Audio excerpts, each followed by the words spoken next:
मशहूर सिंगर अरिजीत सिंह ने आज अपना रिटायरमेंट अनाउंस किया है, लेकिन रिटायरमेंट अनाउंस करते वक्त उन्होंने जो घोषणा की है उसमें एक कीवर्ड है, वो प्लेबैक सिंगिंग से रिटायरमेंट ले रहे हैं। पूरी तरह सिंगिंग से रिटायरमेंट नहीं ले रहे हैं, सिर्फ प्लेबैक सिंगिंग जो मेथड होती है, जो फॉर्मेट होता है, उससे वो रिटायरमेंट लेने वाले हैं। अब वो आगे कोई और प्रोजेक्ट नहीं लेंगे।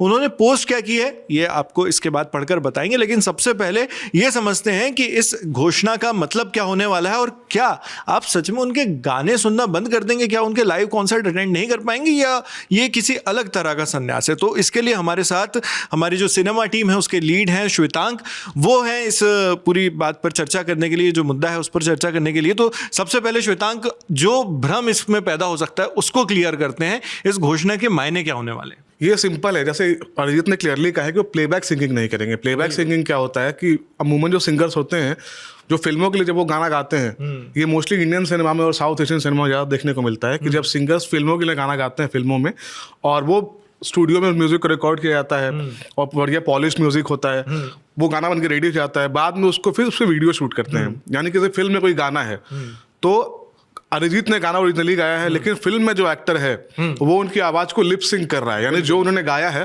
उसको वो बोल रहा है स्क्रीन पे, उसको एक्ट कर रहा है, उसको कहते हैं प्लेबैक सिंगिंग। तो अरिजीत ने कहा वो प्लेबैक सिंगिंग से रिटायरमेंट ले रहे हैं, सिंगिंग से नहीं। अब उसमें क्या है, दो तीन चीजें और है कि अगर प्लेबैक सिंगिंग नहीं तो फिर क्या, क्योंकि अगर फिल्म प्लेबैक सिंगिंग को मोस्टली जो है फिल्म सॉन्ग से जोड़कर देखा जाता है, लेकिन बहुत सारे गाने ऐसे भी होते हैं जो एग्जैक्टली प्लेबैक नहीं होते हैं, है ना। कि जरूरी नहीं है कि हर गाना लिप सिंक हो। बहुत सारे गानों में ऐसा होता है कि ऑलरेडी रिकॉर्डेड है, बैकग्राउंड में बज रहा है, बाद में बाहर बज रहा है, या अरिजीत कुछ गानों में सिंगर्स क्या करते हैं, खुद परफॉर्म करते हैं कुछ गानों को। बिल्कुल, हाँ, ये चीज मतलब हॉलीवुड या उस तरफ इंग्लिश जो म्यूजिक इंडस्ट्री उसमें ज्यादा चलती है कि खुद ही वो लोग परफॉर्म कर लेते हैं। परफॉर्म उसमें क्या होता है कि जब जैसे वेस्टर्न जो हो गया ना, फिर सिनेमा हो गया, उसमें प्लेबैक सिंगिंग का कॉन्सेप्ट ज्यादा है नहीं, है ना, क्योंकि वहां लोग इस तरह की म्यूजिकल चीजें नहीं बनाते भी हैं तो फिर वो प्रॉपर म्यूजिकल होता है।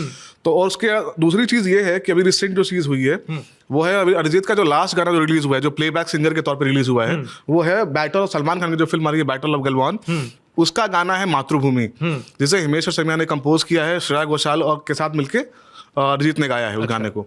उसमें अभी जब से गाना सैटरडे को गाना आया है अभी, तो जब से ये गाना आया है उसमें एक बड़ी एक कंट्रोवर्सी चल रही है, या बोले कि आलोचना हो रही है, अच्छा, कि सलमान ने उस प्रॉपर गाने को प्रॉपर तरीके से लिपसिंक नहीं किया है, कि आप बज कुछ और रहा है, सुनाई मुझे कुछ और आ रहा है, लेकिन उनके जो होठ हिल रहे हैं वो उस शब्द को नहीं बोल रहे हैं, कुछ अलग ही कुछ है। तो वो एक खराब चीज मानी जाती है कि अगर आप एक अच्छा एक्टर नहीं, अगर आप लिपसिंक भी ना कर पाए। बिल्कुल सही बात है।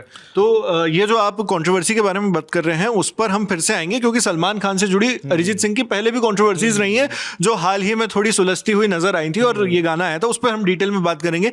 पहले दर्शकों को मैं वो पोस्ट पढ़कर बता देता हूं जो अरिजीत सिंह ने अपने ऑफिशियल अकाउंट से की, और अभी कुछ ही मिनट पहले की ये पोस्ट है। उन्होंने लिखा, hello, happy new year to all, I want to thank you all for giving me so much of love all these years as listeners. I am happy to announce that I am not gonna be taking any new assignments as a playback vocalist from now on. I am calling it off. It was a wonderful journey. Hindi में अगर मैं आपको संक्षिप्त में बताऊं तो उन्होंने happy new year wish करते हुए कहा कि आप लोगों ने जो मुझे इतना प्यार दिया इतने सालों तक के एक लिसनर, एक श्रोता के रूप में, उसके लिए मैं बहुत आपका शुक्रगुजार हूं, और मैं बहुत खुशी अभी ऐलान कर रहा हूं कि मैं प्लेबैक सिंगर के तौर पर और ज़्यादा असाइनमेंट्स और ज़्यादा वर्क जो है प्रोजेक्ट्स हैं वो नहीं लेने वाला हूँ। इसको मैं यहाँ पर विराम दे रहा हूँ। ये बहुत अच्छा, बहुत वंडरफुल सफ़र था। तो ये उन्होंने पोस्ट की थी और बहुत कम ही देर में उसमें बिल्कुल बहुत एक तरह से एक्सप्लोड कर गई वो पूरी सोशल मीडिया में। ऑब्वियस सी बात है कि अरिजीत सिंह एक बहुत बड़े नाम, एक कल्ट टाइप के रूप में उन्हें देखा जाता है, तो वहां पहुंच गए वो। अब इसके बाद हम लौटते हैं वो सलमान खान की जो चर्चा है, क्योंकि सलमान खान को लेकर एक शो के दौरान उनका कुछ वाद विवाद सा हुआ था जो सलमान खान ने अपने ऊपर लिया था, जिसका वो बुरा मान गए थे, और उसके बाद फिर फेसबुक में अरिजीत सिंह ने एक बार पोस्ट भी की थी, उनसे माफ़ी भी मांगी थी। तो ये जो पूरी कंट्रोवर्सी थी, जो शुरुआत से कैसे हुई और ख़त्म कैसे हुई, और अब उन्हीं की मूवी में गाना गाने के बाद, आखिरी गाने के बाद वो प्लेबैक सिंगिंग से संन्यास लेते हैं, तो वो कंट्रोवर्सी अगर श्वेतांग आप अपने हमारे दर्शकों को मैं वो कंट्रोवर्सी बताता हूँ, लेकिन सबसे पहले आपको ना मैं एक दूसरा पर्सपेक्टिव देता हूँ इसका, कि अरिजीत सिंह ने 2014 से, या जब भी आशिकी 2 आई है, तब से इंडिया के सबसे सॉट आफ्टर सिंगर रहे हैं, वोकलिस्ट रहे हैं वो, जब से आई है। मतलब हर फिल्म में उनका कोई ना कोई गाना होता ही है, मतलब वो तय है, और गाने के लिए लोग उनको अंधा पैसा देने को रेडी है, कितना भी, क्योंकि अरिजीत सिंह इतना बड़ा ब्रांड है।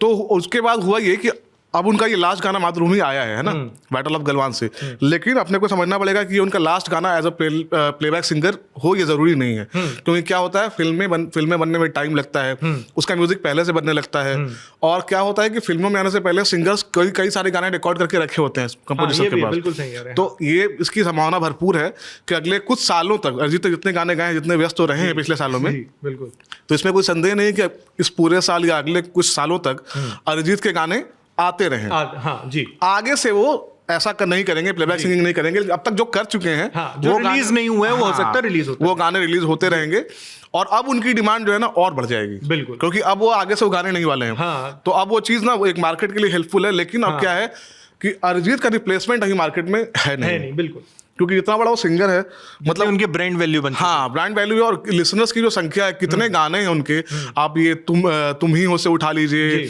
चन्ना मेरिया हो गया, मतलब सैकड़ों गाने हैं जो मतलब लोगों को रटे हुए हैं, स्पॉटिफाई से लेके यूट्यूब पे हर जगह, सब जगह जो है। अभी इनफैक्ट एड शेरान आए थे तो उन्होंने भी यहाँ पर जो उनके साथ मिलकर किया वो, तो वो भी था, सफायर था, हाँ सफायर था, लेकिन वो प्लेबैक नहीं था। तो इस तरह की चीजें तो करते रहेंगे कि वीडियो में नजर आ रहे हैं और खुद गाने कर रहे हैं। आपको ऐसा नहीं कि अरिजीत सुनने को नहीं मिलेंगे, अरिजीत आपको सुनने को मिलेंगे, फिल्मों में उनकी आवाज अब आगे से शायद सुनने को ना मिले, जब से अब नए प्रोजेक्ट लेने बंद कर देंगे। और जो कंट्रोवर्सी वाली बात मैं कर दूं, मैं इसमें एक चीज और जोड़ दूं कि वैसे भी अरिजीत सिंह हाल के कुछ सालों में ज्यादातर वो आपको कॉन्सर्ट्स में ज्यादा नजर आ रहे थे, उनके लाइव कॉन्सर्ट्स बहुत चल रहे थे, और वो उसमें काफी ऑडियंस भी जाती है और काफी अच्छा बिजनेस भी उसमें होता है। तो एक उनका जो मेन शिफ्ट था, फोकस वो उस तरफ हो चुका था। हिंदी फिल्मों में वो जो गाने 2014 से लेकर 2020-22 तक उन्होंने जितने दिए हैं, उसमें वैसे भी उन्होंने काफी कटौती कर दी थी, कम किया है। लेकिन आपको समझना पड़ेगा कि अरिजीत का जो ब्रांड वैल्यू एस्टैब्लिश हुआ है ना, वो कॉन्सर्ट्स की वजह से नहीं हुआ है जी, वो तो उसमें सिनेमा सबसे बड़ा मीडियम है उनको वो स्टारडम देने के लिए, है ना। अब वहां पहुंच गए हैं जहां वो अगर आगे से फिल्मी म्यूजिक नहीं भी करते हैं,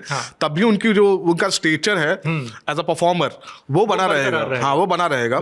अब देखना है कि वो डिसीजन से कभी वापस आते हैं या इसको कंटिन्यू करते हैं। हो सकता है कई बार लोग, आजकल ऐसा टाइम चल रहा है, बहुत सारे लोग जो हैं जो काम बहुत समय से करते आ रहे हैं उससे ब्रेक ले रहे हैं, और 26 वैसे भी बदलाव का साल है, बिल्कुल, तो बड़े बदलाव हो रहे हैं। हाँ, तो देखते हैं क्या होता है। और वो कंट्रोवर्सी वाली बात हुई थी, ये एक अवार्ड शो चल रहा था, तो जिसके मतलब उसमें अरिजीत, सलमान उसको होस्ट कर रहे थे जी।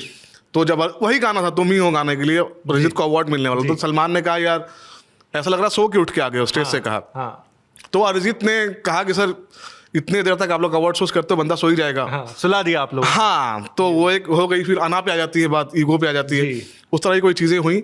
अरिजीत ने फिर कुछ दिनों बाद एक फेसबुक पोस्ट लिखा जिसके उन्होंने क्लियरली लिखा कि मतलब जो भी मिसकम्युनिकेशन है या कंफ्यूजन है सलमान खान और मेरे बीच में, तो मैं उसके लिए मतलब माफी मांगता हूं, और मैं चाहता हूं कि जब मैं रिटायर हूं तो मेरे जो मेरा हिस्ट्री है या जितने गाने गाए हैं मेरे बुक में, एक गाना सलमान खान का भी होना चाहिए, मैं उसके साथ रिटायर होना चाहता हूं। तो वो गाना अरिजीत सलमान के लिए गा चुके हैं। उसके बाद क्या हुआ, सुल्तान फिल्म आ रही थी जी। सुल्तान के लिए एक गाना अरिजीत ने रिकॉर्ड किया था जो लास्ट मोमेंट पे निकलवा दिया गया फिल्म से, और उसको राहत फतेह अली खान से या किसी से गवा लिया गया। ये सब चीजें हुई, कुछ एक गाने और रिप्लेस किए गए। और उसके बाद अभी टाइगर 3 आई थी। टाइगर 3 में सलमान के लिए अरिजीत ने पहली बार गाना गाया। वो गाना था, गाने का नाम बोल रहा हूँ, लेके प्रभु का नाम। अच्छा, ये उसका हुकलाइन था। तो ये गाना अरिजीत ने सलमान के लिए पहली बार गाया। अब सलमान की अगली फिल्म आ रही है बैटल ऑफ गलवान, जिसके लिए उन्होंने मातृभूमि गाना गाया है। हो सकता है कि इस एल्बम में, बैटल ऑफ गलवान के एल्बम में अरिजीत के और गाने भी हों, इसकी भरपूर संभावनाएं हैं। तो ये कंट्रोवर्सी खत्म हुई। फिर सलमान से पूछा भी गया कि आपके लफड़े होते रहते लोग, अरिजीत का लफड़ा था, ये लफड़ा था, वो लफड़ा था। तो उन्होंने कहा नहीं, अरिजीत का तो लफड़ा खत्म हो गया मेरा, वो गाना किया उन्होंने पिछले दिनों, आगे भी हम काम कर रहे हैं साथ में। तो अब ये देखना है कि इसके बाद और कौन सा फिल्म आती है, कौन सी फिल्म आती है और किस फिल्म के गाने होते हैं। बिल्कुल, और स्पेशली आपने जिस चीज़ पर ध्यान दिलवाया वो बड़ा ज़रूरी है, बहुत अहम है कि जो प्री रिकॉर्डेड पहले से रखे होंगे, हो सकता है क्योंकि स्कार्सिटी आ गई तो डिमांड बढ़ेगी, तो अब उसको प्रोड्यूसर्स डायरेक्टर्स भी जो भुनाने की पूरी कोशिश करेंगे कि हमारे पास ये रिकॉर्डेड ट्रैक रखा है, अब इसको रिलीज किया जाए, बताया जाए कि नहीं अरिजीत का नया प्लेबैक सॉन्ग आ रहा है। लेकिन वही फिर से बात दोहराना चाहेंगे कि ऐसा नहीं है कि अब आप अरिजीत सिंह के नए गाने सुनना ही बंद कर देंगे, ऐसा नहीं है।